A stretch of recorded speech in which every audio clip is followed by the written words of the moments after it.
and we'll start right here, and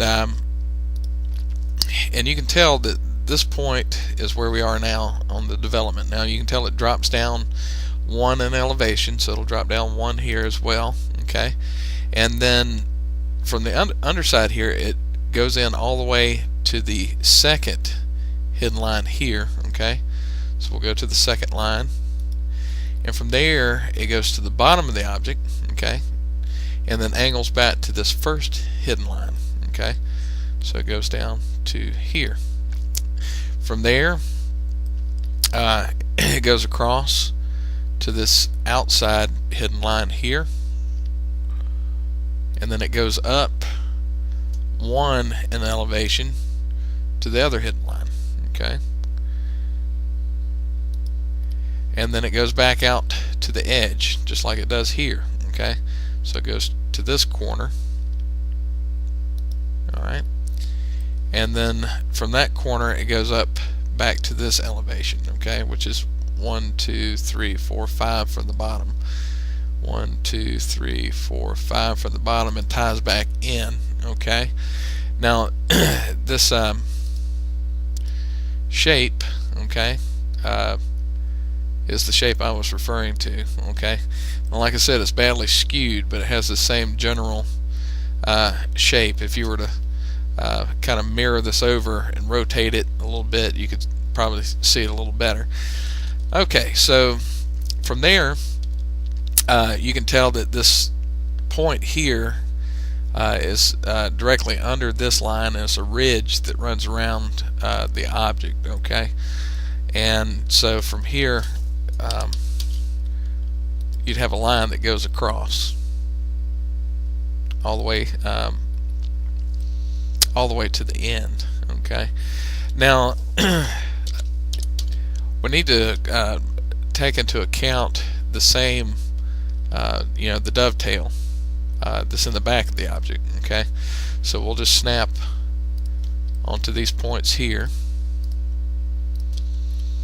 and extend those all the way down to the bottom.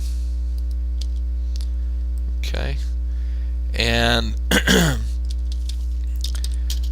we'll start off here actually. Okay, now you'll have this line running down the edge of the dovetail. Okay, if you think about it for a minute, you'll know what I'm talking about, and it'll go all the way to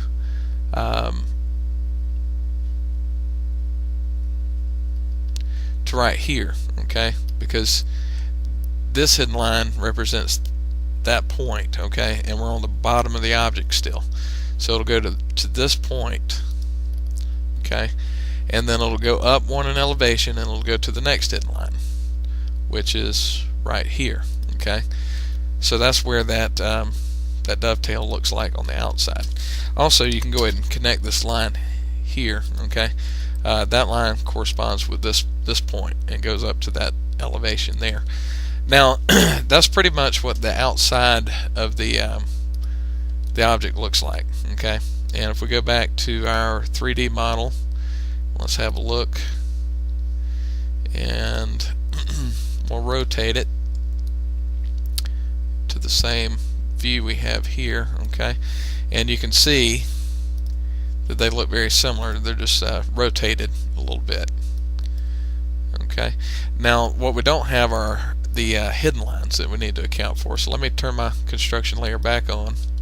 Okay, now you'll have a hidden line in the back due to this point. Okay, and it runs from this elevation all the way to the bottom of that edge, which is here. Okay, so it runs between lines 2, 3, 4, and 5. Okay, so 2, 3, 4, 5. Okay, that's exactly what we expected. Okay, so that would be a hidden line.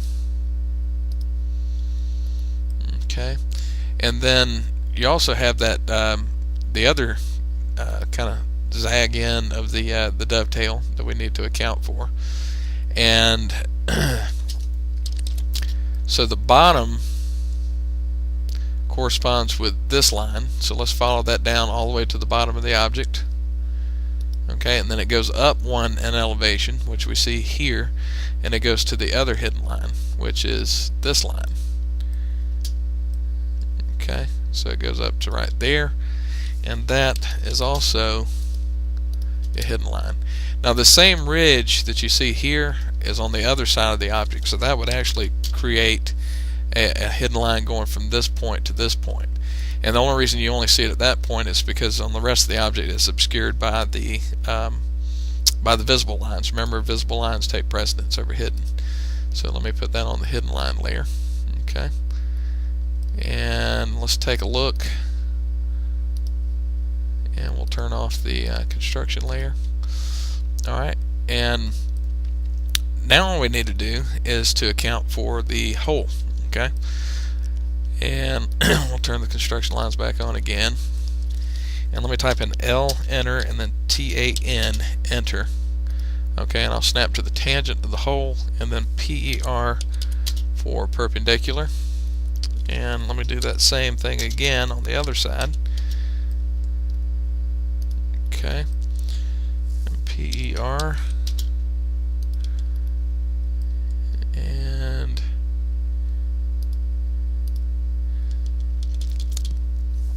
let me copy one of those lines to the center. I'll type in CEN, so it'll snap to the center. Alright, and that's my hole. And what I'm going to do on this one, I'll just trim these two outside lines, and I will click on them and then assign the hidden line type layer. And let me just offset by like 0.1 on this bottom line just momentarily, and I will use that to extend to, and then I will use the two outside ones to trim. Okay, and then I will erase that and assign that as a center line layer, and we'll take a look. I'll turn off my construction layer, and that's what it looks like.